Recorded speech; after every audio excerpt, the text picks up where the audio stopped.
आप सभी लोगों को हमारा सादर प्रणाम।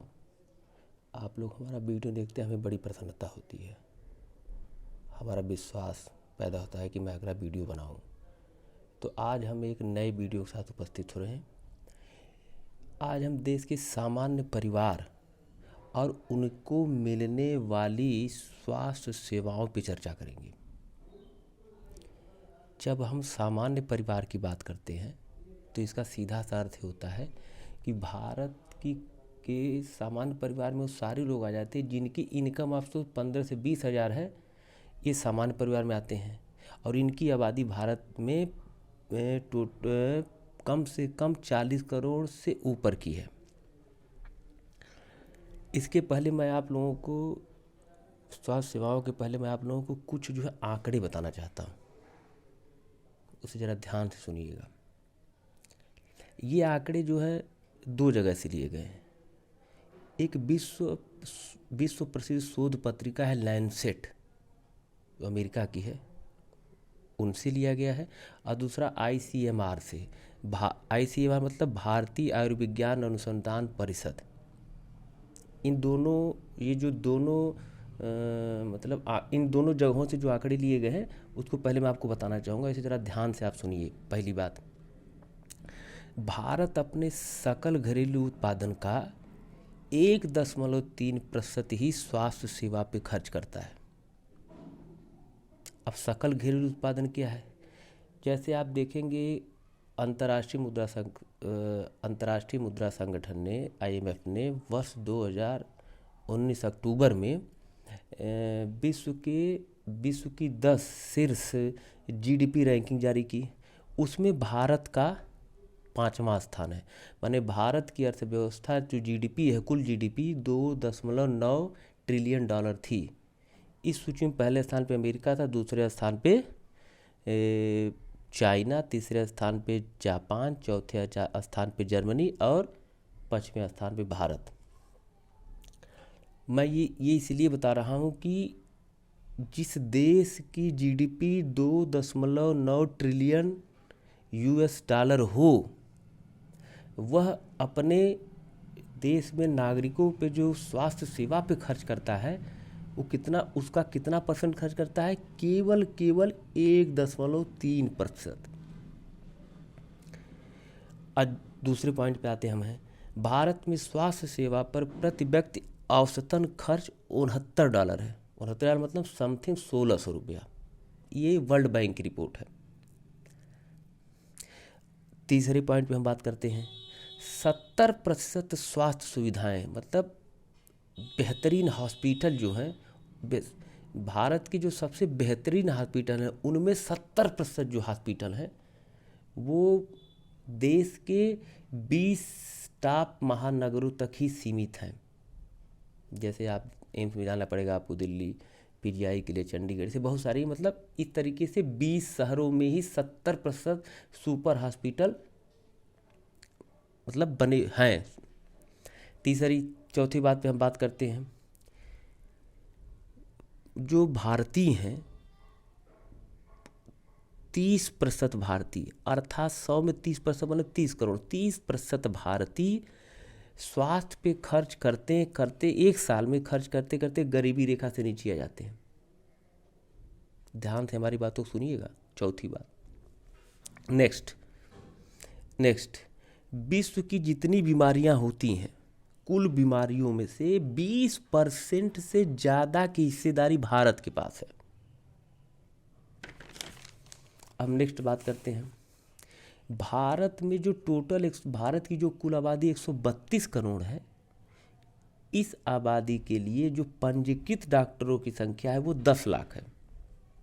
मैंने पंजीकृत का मतलब पंजीकृत ही, भारत सरकार द्वारा मान्यता प्राप्त ही सिर्फ 10 लाख डॉक्टर हैं जो हमारी स्वास्थ्य सेवाओं को देखते हैं। ऐसे अगर आप देखेंगे दूसरे अर्थों में तो 13,000 लोगों पे एक डॉक्टर मौजूद है। एक नेक्स्ट पॉइंट पे आप ध्यान दें, देश में 72% ग्रामीण आबादी को, माने जो ग्रामीण आबादी है उसका 72% जो है वो प्राइवेट हेल्थ केयर के पास है। माने 72 अर्थात 72% आबादी, ग्रामीण आबादी भारत की, उनकी देखभाल के लिए प्राइवेट संस्थान हैं, वो वहीं पे जाके इलाज करवाते, सरकारी में नहीं करवा पाते। अब नेक्स्ट पॉइंट पे बात करते हैं। जहाँ एक और शहरी क्षेत्रों में प्रशिक्षित डॉक्टरों का प्रतिशत 58 है, वहीं ग्रामीण क्षेत्रों में प्रशिक्षित डॉक्टरों का प्रतिशत 19% से भी कम है। नेक्स्ट,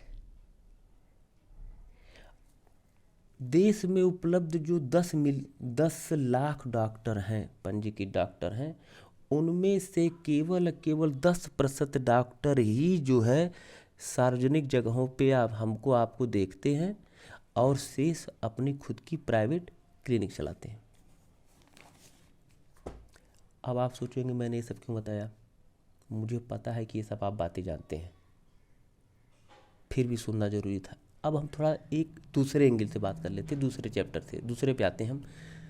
अच्छा, मान लीजिए अगर ये सब सारी चीज़ों को छोड़ दिया जाए तो हम आज नहीं, कल नहीं, परसों या कभी जीवन बीमार तो पड़े ही होंगे।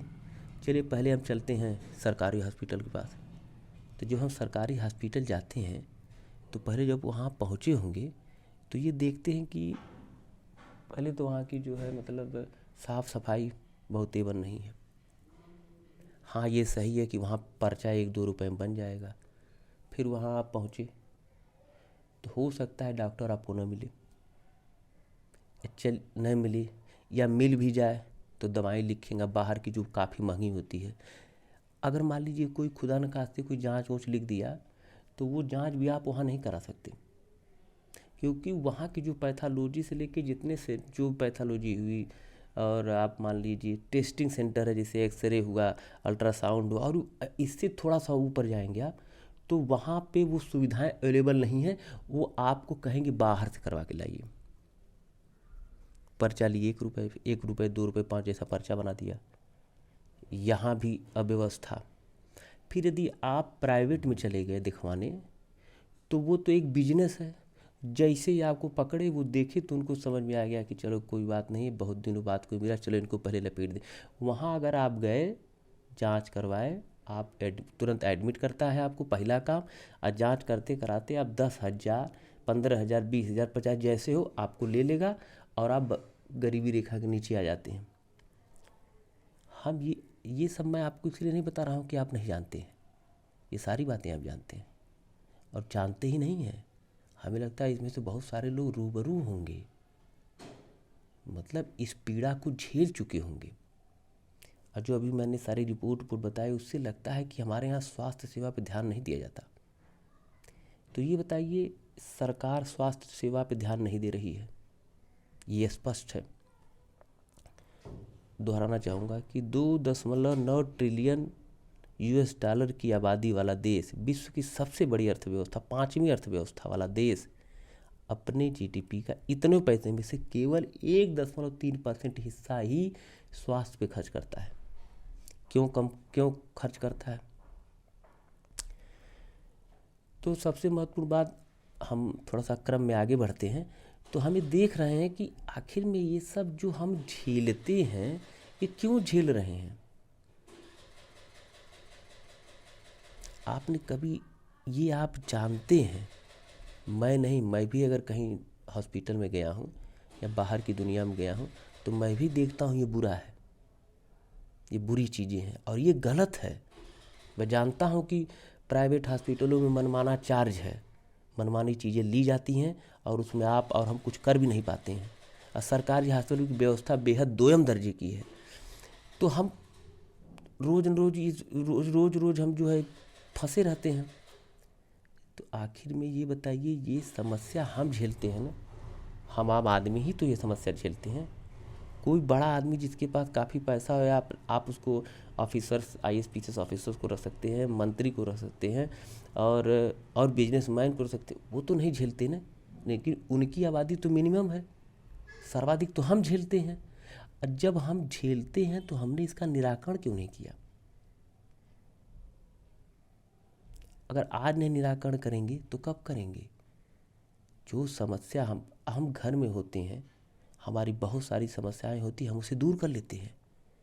लेकिन यही समस्या जब हम बाहर झेलते हैं, देखते हैं और उसको रूबरू करते हैं, तब भी हम ही कहते हैं चलो यार चलते। किसके लिए छोड़ रहे हैं? ये कौन करेगा? नहीं, किसके लिए छोड़ रहे हैं? अपने बच्चों के लिए। सोचिए, हम अपने बच्चों से इतना प्रेम करते हैं, वो घर में पढ़ाते हैं, लिखाते हैं, खाने पीने सारी सुविधा गरीबी की बुरी स्तर पे झेलने के बाद भी हम उनको एक अच्छी शिक्षा देते हैं, अच्छा संस्कार देते हैं। कल को खुदा न खास्ते उनको कोई मुसीबत आ जाए तो इसी जो व्यवस्था हम झेलते हैं, जो रेगुलर हम झेल रहे हैं दंत, उसी व्यवस्था में उनको भी डाल दें।